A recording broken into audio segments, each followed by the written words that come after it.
Sudah selesai.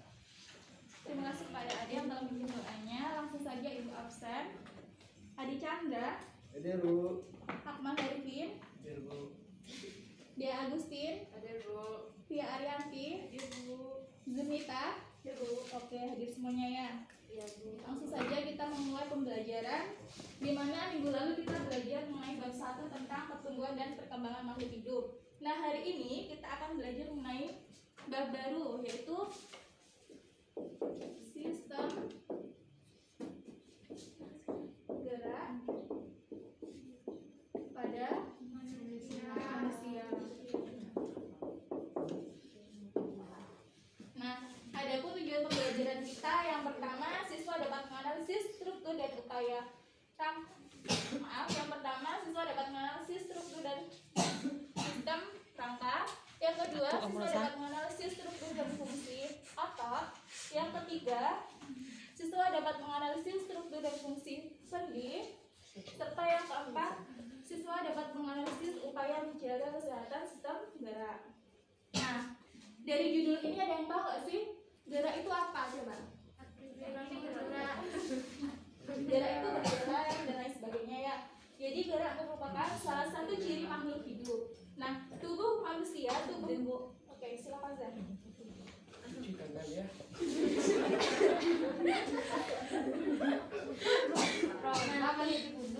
Tubuh manusia, tubuh kalian ini bisa bergerak punya mendapat rangsangan dari luar. Nah, misalnya Akmal ini kakinya terkena benda panas. Apa yang dilakukan Akmal? Tentunya dia akan menarik kaki tersebut ya untuk menjauhi panas dia. Jadi gerak ini merupakan suatu tanggapan manusia terhadap rangsangan dari luar atau lingkungannya. Nah, sistem gerak ini tersusun atas dua. Yang pertama ada yang tahu?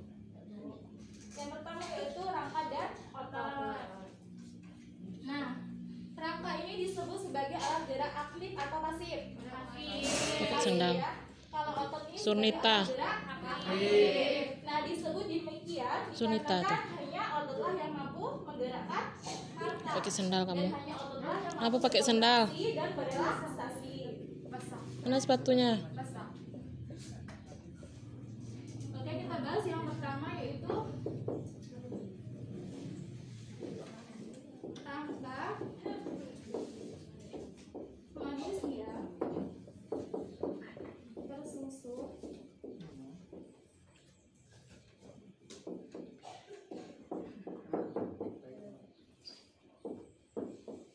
berbagai pola. Nah, yang pertama itu ada Tapi ditinggal nggak bisa maju. Gimana?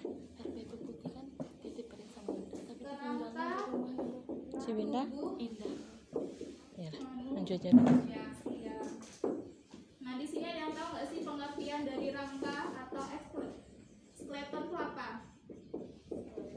Kumpulan tulang. Oke, benar ya Mur. Tapi lebih tepatnya rangka ini merupakan kumpulan dari tulang-tulang yang membentuk tubuh makhluk hidup. Nah, kerangka tubuh manusia ini terbagi menjadi dua. Yang pertama berdasarkan bentuk letaknya ya, berdasarkan letak. Nah, kerangka tubuh manusia berdasarkan letaknya itu terbagi menjadi dua. Yang pertama endoskeleton, yang kedua exoskeleton. Nah, kalau endoskeleton ini rangka dalam atau rangka luar? Dalam ya. Kalau exoskeleton ini rangka luar. Nah, endoskeleton ini biasanya terdapat pada manusia dan hewan vertebrata yang memiliki tulang belakang. Contohnya yaitu hewan vertebrata seperti apa? Yang memiliki tulang belakang? Kucing. Iya betul ya Via, kucing. Sapi, kucing, kerbau, sapi dan lain sebagainya. Kalau exoskeleton ini biasanya terdapat pada hewan invertebrata yang tidak memiliki tulang belakang. Contohnya seperti apa? Pacet, Bu. Ya, betul ya, cacing, tangan, lintah, Bu. Lintah, pacet. Lintah, ular, Bu, dan lain sebagainya. Ya, Bu. Nah, yang kedua kita bahas sampai sini paham? Paham, Bu. Oke, yang kedua ini ada fungsi rangka. Nah, di sini ada yang tahu nggak sih fungsi rangka kita itu apa? Untuk menopang atau menggerakkan tubuh. Oke, benar ya, Fia. Yang pertama itu menopang, menegakkan tubuh atau menegakkan tubuh.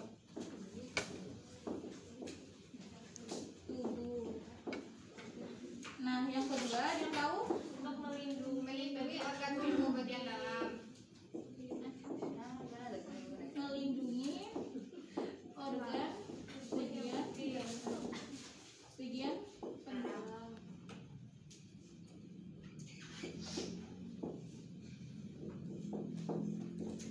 Dalam atau penting. Yang ketiga yang tahu nggak? Yaitu tempat sebagai alat gerak. Nah, sebagai alat gerak pasif. Nah, yang keempat yaitu sebagai membentuk tubuh.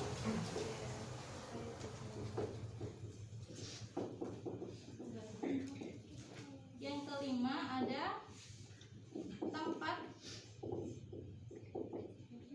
melekatnya otot, serta yang keenam yaitu tempat pembentukan sel darah merah.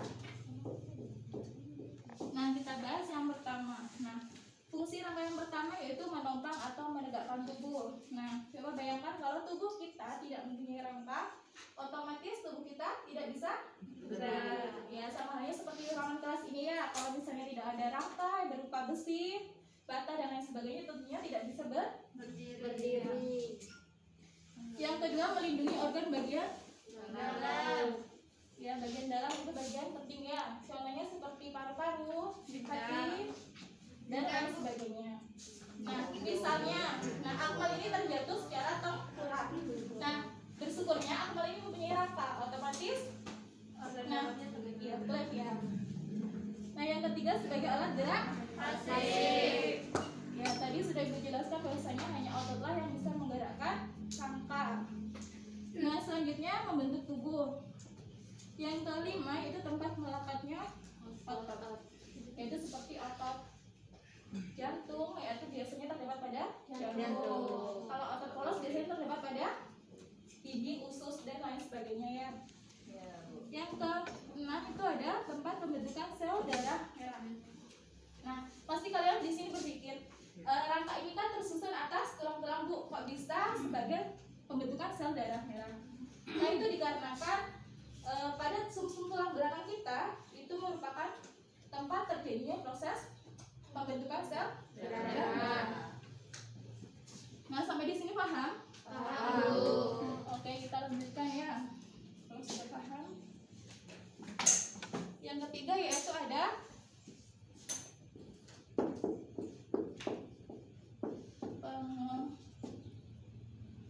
Mengelompokan.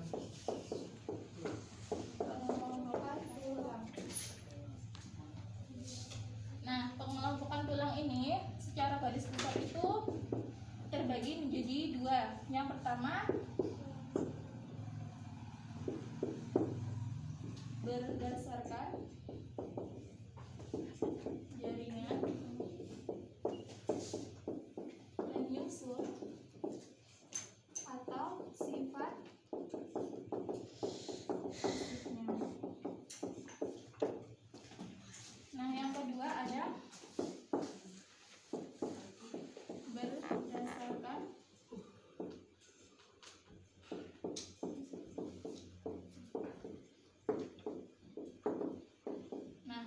pengelompokan tulang itu secara garis besar itu terbagi menjadi dua. Nah, yang pertama berdasarkan jaringan penyusul atau sifat-sifat fisiknya itu terbagi lagi menjadi dua.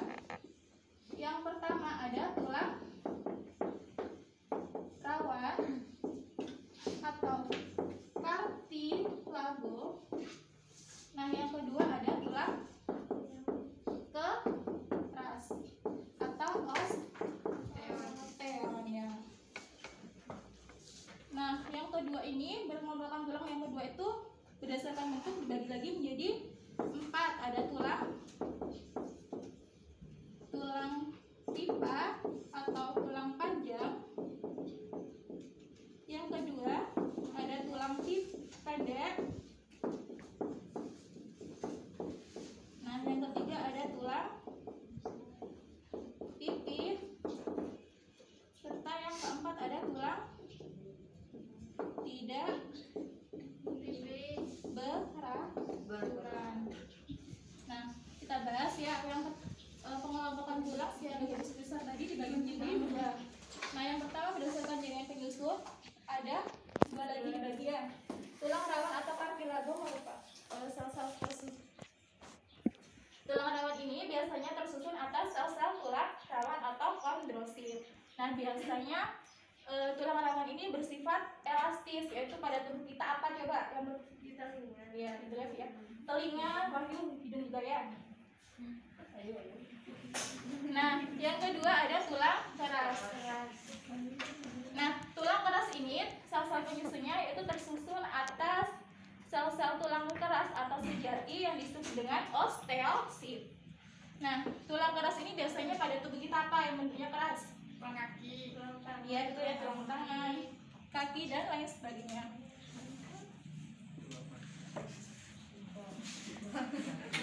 Nah, selanjutnya itu berdasarkan pengelompokan tulang berdasarkan bentuk tadi dibagi lagi menjadi 4. Nah, yang pertama ada tulang pipa atau tulang panjang. Contohnya itu ada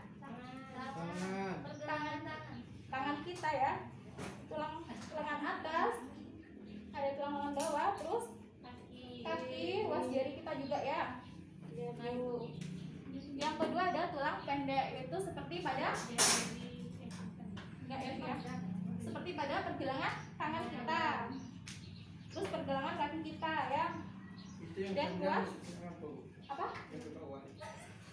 Ini mal tulang ekor ya mal. Nah, selanjutnya ada tulang pipih, yaitu terdapat pada yang bentuknya pipih apa coba? Ya, tulang dada kita ya, terus tulang rusuk, ruas belakang kita ya, dan lain sebagainya. Terus yang keempat ada tulang tidak beraturan. Nah, contohnya pada apa? Pajak kita ya, ada yang bentuknya apa? Lonjong, bulat dan lain sebagainya ya. Oke, sampai di sini ada yang paham? Paham semuanya? Paham, Bu. Oke, kita lanjutkan materi yang terakhir yaitu ini bagus ya, udah dituliskan?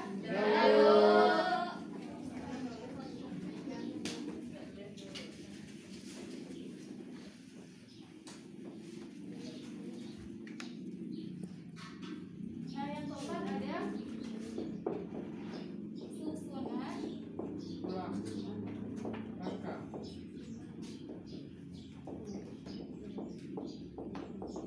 Nah, susunan rangka ini terbagi menjadi 3 secara garis besarnya. Yang pertama ada tulang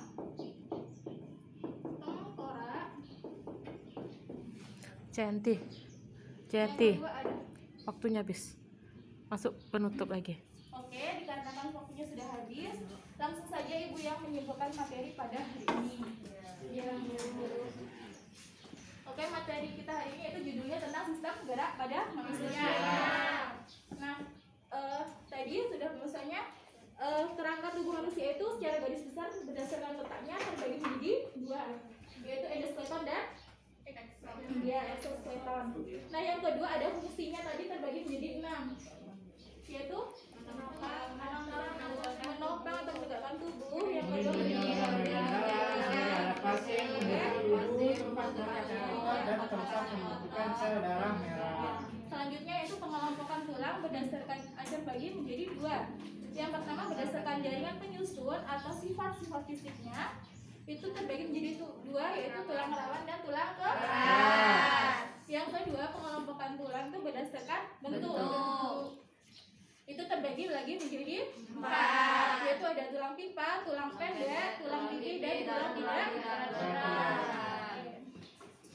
Nah, dikarenakan waktu kita sudah habis tadi, materi kita belum selesai. Tugasnya yaitu silakan kalian baca pada bab ini ya, silakan bagian otot. Nah, mungkin hanya ini saja yang Ibu dapat sampaikan. Kurang dan lebihnya Ibu mohon maaf yang sebesar-besarnya. Ibu akhiri wabillahi taufiq wal hidayah. Assalamualaikum warahmatullahi wabarakatuh. Waalaikumsalam.